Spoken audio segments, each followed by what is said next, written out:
So I want to talk a little bit more about this silly self-aggrandizing puff piece that I read about Fidji Simo on the Sequoia Capital website. It starts off by talking about how she came from a fishing village and her dad and grandfather were fishermen.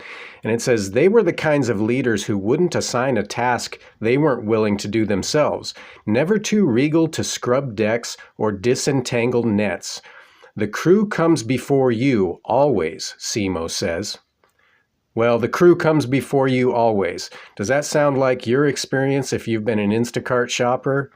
I understand now they're doing quadruple batches. I got out of there in May of 2023, so I didn't see one of those, but I did triples and I did batches where you had to go to 2 different stores, and I had to just fight to try to get a batch that paid halfway decent. I had to get on the chat for a considerable amount of time to fight for my heavy pay that seemed to have mysteriously disappeared.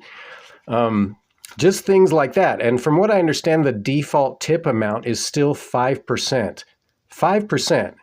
Now, if you're an Instacart shopper, you know what it's like to go shopping for an order that's like $100 or more. You know, depending on the items, that can take you an hour. And then you're doing that for a $5 tip if the people don't change it. Does this sound to you like someone who thinks the crew comes before you always? That's who you're supporting if you support Instacart.